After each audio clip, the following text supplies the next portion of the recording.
ट्रेकिंगच्या गिअर्समध्ये तुम्ही सांगितलं की शूज फार महत्त्वाचा विषय आहे. मग शूजमुळं जे काही ॲक्सिडेंट होतात युजली पाय घसरतो. जास्तीत जास्त गड किल्ल्यांवरती ॲक्सिडेंट होतात ते पाय घसरतो. मग ते खरंच फुटवेअरमुळे होतात चुकीच्या की तुम्ही मगाशी सांगितलं तुमचा पहिला ट्रेक जो झाला तो राजगडला झाला आणि राजगड तुमच्या जवळ आहे. पण तुम्ही सिंहगडाच्या जवळ आहे रोज. तुमचं शॉप तिथं असल्यामुळे उन्हाळ भ्रमंती. मला सिंहगडाविषयी विचारायचं आहे. 2008 साली मी ज्यावेळेला सिंहगडावरती पहिल्यांदा गेलो होतो त्यावेळेला एक इतिहासप्रेमी म्हणून मी तेव्हाच फार दुःखी झालो होतो. एकंदरीतच सिंहगडावरती काय जे चाललेलं होतं ज्या पद्धतीने प्रेक्षक येतात आणि आपण मगापासून बोलतोय कसे कपडे असतात काय असतं आणि तिथे काय चाललेलं असतं. मला तर फार दुःख झालं की 2008 नंतर मी कधी सिंहगडावरती गेलो नाही आणि त्याच्यानंतर गेलो ते आत्ता तुमचा शूज घेतल्यावरच गेलो. परिस्थिती बदललेली नव्हती. तुमचं काय मत आहे सिंहगडाच्या एकंदरीत ट्रेकिंग कल्चरमध्ये चांगला बदल कोणता झालाय आणि काय वाईट बदल व्हायला लागलेत? सिंहगड म्हणू शकतो आपण पुणेकरांचा आत्मा आहे. जवळ सगळ्यात येस, सगळ्यांच्या जवळ आहे. पुण्यातलाच. येस, त्यामुळे पुण्यात येणारा म्हणजे पुण्यातला स्थायिक असू द्यात किंवा नॉन महाराष्ट्रीयन असू द्या, कुठलाही असू द्यात, म्हणजे पुण्यात शिक्षणासाठी आलेल्या व्यक्ती असू द्यात, कामानिमित्त आलेल्या असू द्यात, एकदा तरी इच्छा असते की यार सिंहगडला जायचंय.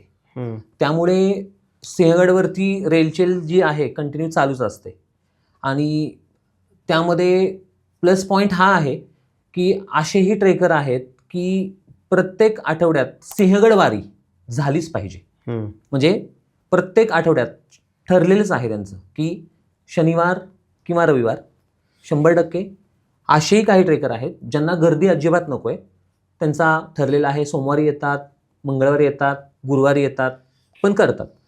पण शनिवार आणि रविवार पकडला की सिंहगडला येणं, कारण कोणाला मग भजी खायची आहेत, कोणाला झुणका भाकर खायची, अशा प्रकारचेही ट्रेकर आहेत. त्यामुळं दोन्ही गोष्टी दिसून येत आहेत. पण ह्या दोन्ही कंटिन्यू चालूच आहेत. यामध्ये असं नाही आहे की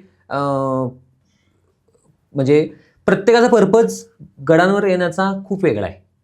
कोणाचा इतिहास अनुभवाचा आहे, कोणाला फिटनेससाठी कोणाला यायचं आहे, कोणाला फोटो काढायचे आहेत, कोणाला खानपान करायचं आहे, असा प्रत्येकाचा पर्पज वेगळा आहे. कोणाला टाइमपास करायचा आहे, तो आलाय म्हणून मला यायचंच आहे असं पण.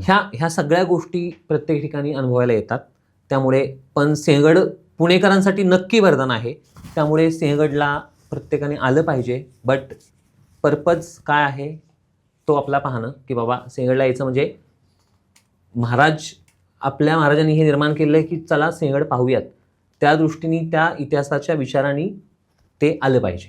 तुम्ही सांगितलं ट्रेकिंगला जायला गिअर्स पाहिजेत, खास करून शूज असेल किंवा पोल असेल, इतर अनेक गोष्टी असतात, वॉटर बॅग असतात, बऱ्याचशा गोष्टी असतात. ज्याचा त्याचा काय स्केल आहे किंवा किती त्याचं ट्रॅव्हलिंग आहे त्याच्यावरती तो गिअर्स खरेदी करतो. पण बऱ्याच वेळेला काय होतं, नवीन नवीन घेताना आपण इंडियन प्राईस कॉन्शियस असतो आणि स्वस्तातल्या काहीतरी गोष्टी ऑनलाईन घेतो. मग अशा केसमध्ये उन्हाळ भ्रमंती ट्रेकिंग शूज प्रत्येकाला सिंहगडच्या पायथ्याला येणं शक्य नाही आहे. तुम्ही काय सिस्टीम लावली की ते शूज किंवा त्याचं मार्गदर्शन लोकांना मिळेल यासाठी तुम्ही काय काय सुविधा केलेली आहे? येस, त्यासाठी आपली वेबसाईट आपण मध्यंतरी लॉन्च केली आहे, ctrshoestore.com. ओके. तर त्या वेबसाईटवरती जाऊन तुम्ही ऑनलाईन कुठेही असाल तिथं तुम्ही मागवू शकता. तिथं तुम्हाला ते भेटून जाईल. ओके. त्याशिवाय नंबर्स आहेत, म्हणजे आपले 2 स्टोअर लोकेशन आहेत. एक तर डोंजे फाटा, ओके, दुसरं जे आहे ते धायरीमध्ये. तर दोन्ही ठिकाणी येऊन तुम्ही घेऊ शकता personally. Otherwise all over India delivery आपली चालूच आहे. त्यामुळे वेबसाईट जास्त बेस्ट ऑप्शन, त्याच्यावरती तुम्ही ऑर्डर नक्की करू शकता.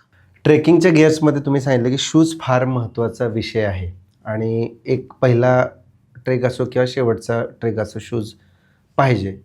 मग शूजमुळं जे काही ॲक्सिडेंट होतात युजली पाय घसरतो. जास्तीत जास्त गड किल्ल्यांवरती ॲक्सिडेंट होतात ते पाय घसरतो. मग ते खरंच फुटवेअरमुळे होतात चुकीच्या की हे एक फक्त अफवा आहे? काय म्हणजे त्याच्या मागचं ट्रूथ काय आहे?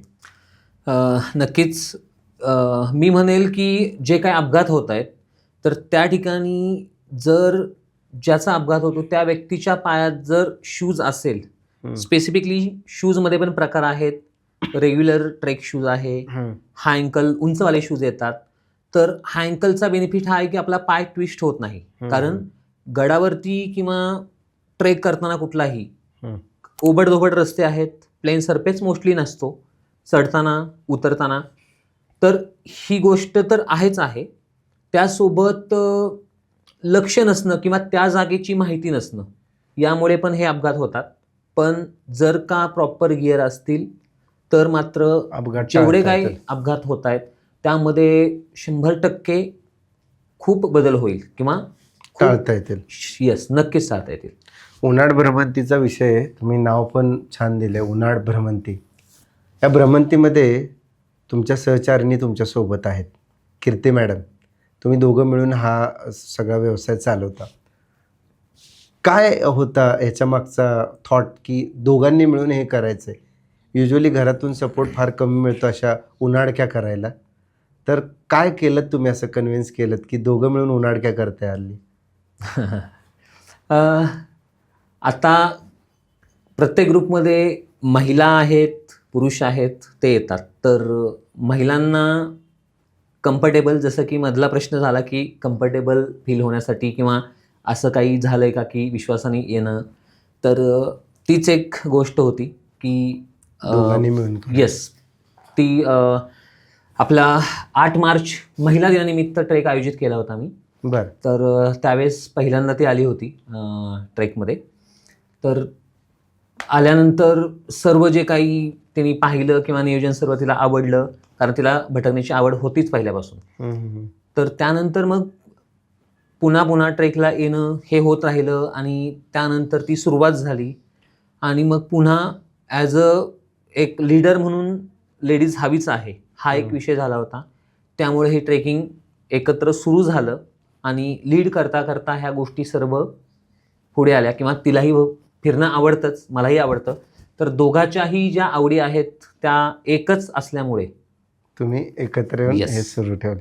म्हणजे लोकांची लव्ह स्टोरी डेटिंगने होते, तुमची ट्रेकिंगनी झालेली आहे असं म्हणायला काही हरकत नाही.